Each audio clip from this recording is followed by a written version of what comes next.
Ballot box India, आओ बनाए मजबूत स्थानीय नेतृत्व।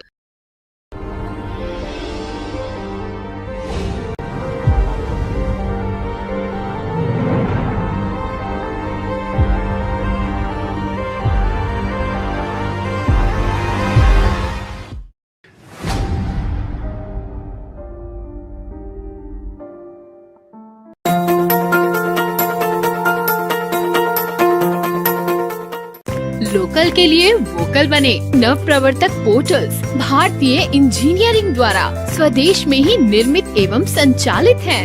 आज ही अपना खुद का पोर्टल बुक करें।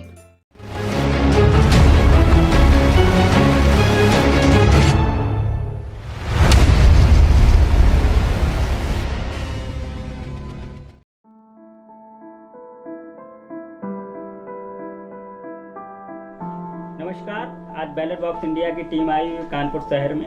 हमारे साथ हैं आज समाजवादी पार्टी के प्रत्याशी महाराजपुर विधानसभा से फतेह बहादुर सिंह गिल जी।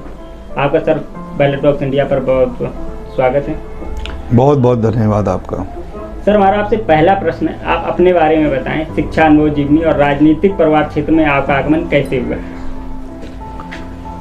मेरे पिता का जन्म कानपुर का ही है और मेरे पिताजी सोशल लाइफ में थे और सन 1994 से समाजवादी पार्टी से जुड़े हुए थे। तो एक जैसा होता है कि एक पिता को देख करके उनके मार्गदर्शन पे चलने की एक बड़ी अंदर से इच्छा रहती थी। तो छोटी सी उम्र से ही जो है लोगों को सेवा करने का एक दिमाग में एक रहता था, एक चिंता रहती थी कि किसी ना किसी का जो है एक सहयोग करे, मदद करे और उसके चेहरे पे मुस्कुराहट आए। क्योंकि मेरे पिता का यही पूरा जीवन निकल गया इन्हीं सब सेवाओं में। तो मेरा भी मकसद यही बन गया कि मैं भी अपना जीवन जनता की सेवा में आगे निकाल दूं पूरा। इसी से जुड़ा हुआ हमारा दूसरा प्रश्न था कि आप अन्य लोगों के तरीके से रोजगार, व्यवसाय या नौकरी भी कर सकते थे। आखिरकार आपने यही रास्ता राजनीति का या समाज सेवा का ही क्यों चुना?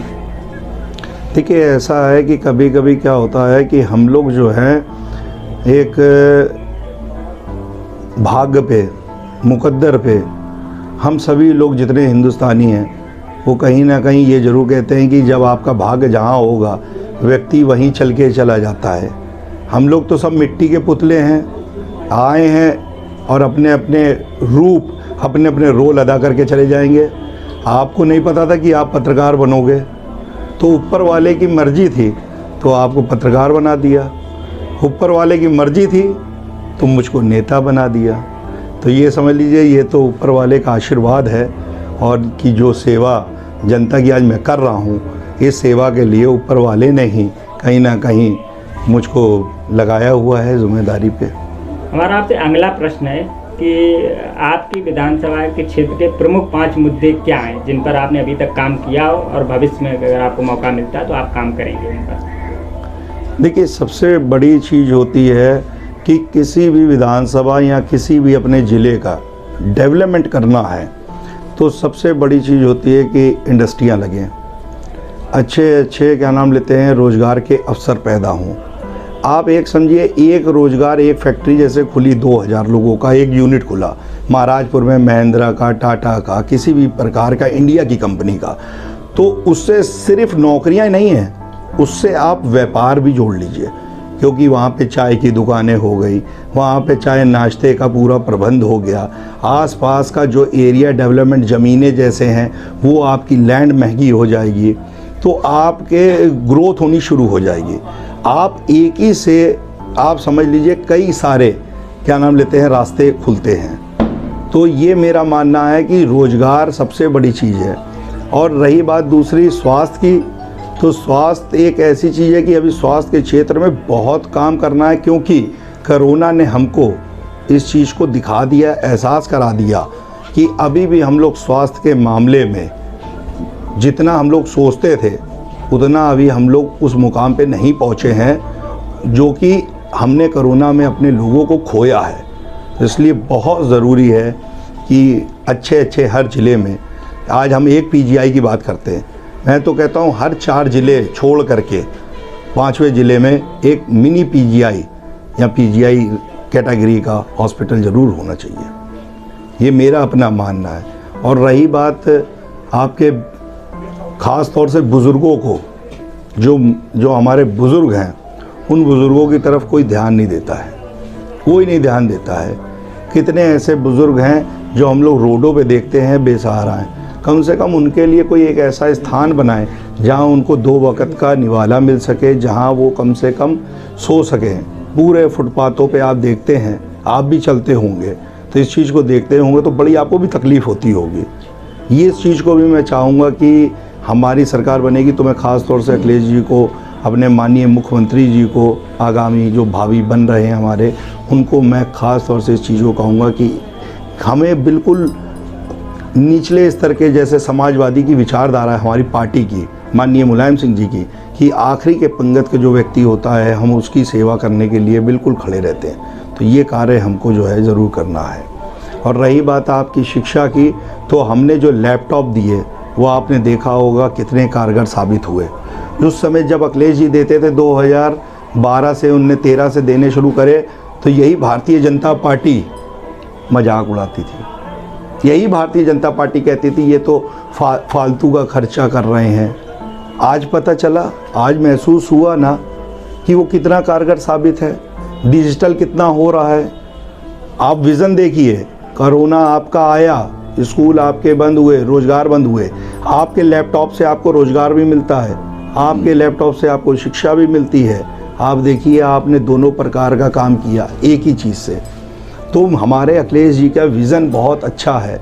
और जैसे टीचरों की भर्ती का है, देखिए शिक्षा लेने वाले का जितना हमें ख्याल रखना है उतना ही हमें शिक्षा देने वाले का भी ख्याल रखना है। आज टीचरों के 69,000 हमारे शिक्षा मित्रों के कितने सिर फटे, कितनी लाठियां चली। आप देखिए विधानसभा में अभी कुछ ही दिन पहले आप ही के चैनलों में, तमाम चैनलों में, तमाम पेपरों में हमने देखा कि कितना मुकदमे और कितने अत्याचार हुआ।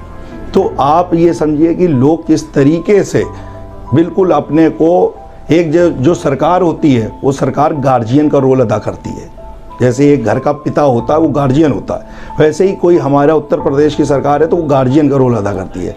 आज उत्तर प्रदेश की जनता अपने आप को बिना गार्जियन वाला अनाथ समझ रही है और सिर्फ अखिलेश यादव जी को देख रही है। और आप देखिएगा 10 मार्च को कितनी बड़ी लहर आपको दिखाई देगी। 10 मार्च को सुबह 7 बजे से ही जब रिज़ल्ट आने शुरू होंगे।